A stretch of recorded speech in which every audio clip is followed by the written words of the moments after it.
dia melepas kepalanya.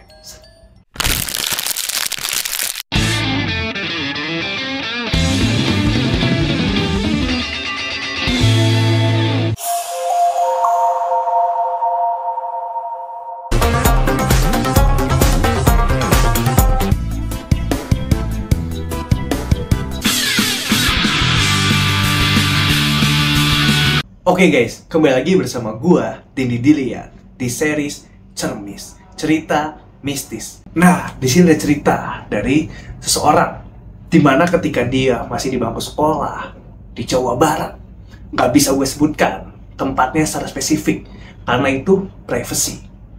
Pada tanggal 14 Juli 2015, ketika dia masih SMP, dia ikut suatu organisasi dan dia LDK pada saat itu.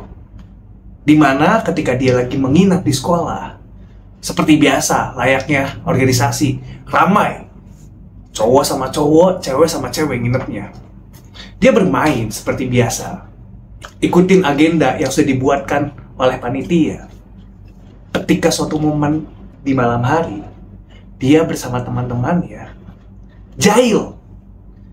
Mereka berkeliling sekolah menguji nyali, mencari apakah ada makhluk halus atau tidak di sekolahnya. Ya, namanya juga anak kecil, masih bocil, mereka nggak takut sama itu. Padahal di tempat itu terkenal dengan mistisnya, karena banyak pohon-pohon rindang, pohon-pohon besar di sekolah itu, yang bahkan mungkin bersemayam makhluk-makhluk halus di sana. Kalau kalian di daerah, mungkin kalian sudah terbiasa dengan makhluk halus. Tapi kalau kalian di kota, mungkin kalian gak terbiasa dengan yang namanya jin. Kalian mungkin gak percaya. Tapi percaya gak percaya, makhluk tersebut itu ada. Kembali ke cerita. Dimana ketika mereka, dia dan teman-temannya, berkeliling sekolah di malam hari, sambil mengetuk-ngetuk kaca. Tuk, tuk, tuk, tuk. Di setiap ruang kelas yang mereka lalui, mereka mengetuk-ngetuk kacanya. Ruang kelas 7A, dia ketuk, aman, tidak ada keanehan. Ruang kelas selanjutnya, 7B, dia ketuk bersama teman-temannya. Di situ ramean, laki-laki semua. Ketuk-ketuk lagi, tuk, nggak ada keanehan. Kelas 7 sudah selesai mereka kelilingi dan mereka ketuk, berharap ada sesuatu yang merespon. Begitu mereka masuk di ruangan kelas 8, mereka ketukin 8A. Di situ masih aman. Tapi begitu dia masuk ke kelas 8F, dia ketukin, tuk. Baru 3 kali ketuk, tiba-tiba lampu di dalam ruangan menyala. Padahal aslinya lampu di ruangan tersebut berwarna putih, tapi yang menyala adalah berwarna kuning atau oranye, seperti lampu-lampu pada zaman dahulu, bohlam-bohlam berwarna oranye. Bayangkan ketika dia ngetuk 3 kali, tuk, cetas. Lampu di ruangan tersebut menyala berwarna oranye. Sontak mereka dan teman-temannya lari, panik, langsung kembali ke ruangan tempat tidur mereka di suatu ruangan kelas. Sehabis itu, salah satu teman dia mencium bau bunga melati. Seperti yang kita tahu, bau bunga melati identik dengan kuburan.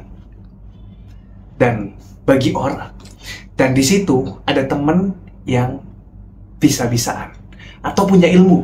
Dia mengatakan memang di sini ada penghuninya. Lagian salah sendiri, kenapa dia dan teman-temannya sok uji nyali, mengetuk-ngetuk ruangan kelas di malam hari. Ya sontak penghuninya marah sama dia, memberi peringatan. Tapi untung sehabis itu tidak ada kejadian seperti kesurupan. Mereka tetap aman menjalani aktivitas di hari berikutnya. Adapun cerita kedua yang mirip dengan cerita sebelumnya, yaitu di suatu sekolahan. Yang mana cerita kali ini lebih seram dibandingkan cerita sebelumnya. Sekolahan tersebut terdapat desas-desus pada saat awal pembangunan, di mana lahan yang ia gunakan sebagai sekolah adalah tempat eksekusi warga sekitar oleh Jepang. Warga sekitar dikumpulkan di lahan tersebut, lalu dieksekusi massal oleh mereka. Singkat cerita, bangunan tersebut sudah jadi. Dan ini cerita dari seseorang yang mengirimkan kepada kami. Ketika dia ikut suatu organisasi di sekolah tersebut, dia diharuskan camping di kebun dekat sekolahannya. Karena sekolahan dia terdapat di pegunungan. Suasananya dingin dan asri. Masih banyak pohon-pohon besar dan juga kebun-kebun yang mungkin indah. Singkat cerita, ketika dia lagi camping, dia mengikuti aktivitas organisasi seperti biasa. Normal-normal aja. Dia bersama teman-temannya mengikuti aktivitas seperti biasa. Tapi pada malam hari, ketika dia keluar tenda, dia melihat kanan kiri. Ketika dia melihat ke kiri, terdapat seorang anak kecil. Ia penasaran. Ia menghampiri sesosok anak kecil itu. Lalu ia bertanya, "Dek, sedang apa kamu di sini malam-malam?" Lalu sang adik pun menjawab, "Sedang main bola, Kak." Dan apa kalian tahu? Dia melepas kepalanya. Dan si orang itu langsung pingsan. Singkat cerita, di jam 2 malam, kakak kelasnya atau panitia organisasi mencari dia. Karena ketika dia absen, dia tidak ada. Lalu singkat cerita juga, panitia menemukan dia tergeletak di kebun tersebut.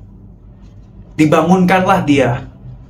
Ketika dia bangun, ditanya oleh kakak kelas tersebut atau panitia tersebut, "Kamu ngapain tiduran di sini?" Lalu ia pun bercerita bahwa ia habis melihat anak kecil yang sedang main bola dan ternyata dia melepas kepalanya. Lalu apa jawaban kakak kelas tersebut? Ternyata anak kecil itu sudah terbiasa di situ dan itu cerita yang memang selalu terulang. Makanya ketika ada anak kecil di situ, tidak usah disamperin. Karena itu memang sesosok makhluk halus. Oke guys, itu semua cerita mistis episode pertama di channel Tini Dilian. Kalau kalian punya cerita mistis, kalian boleh kirim email di email yang tertera di bawah. Cerita kalian akan kami angkat menjadi suatu video seperti ini. Ditunggu di episode selanjutnya. Gua Dendi, gua cabut.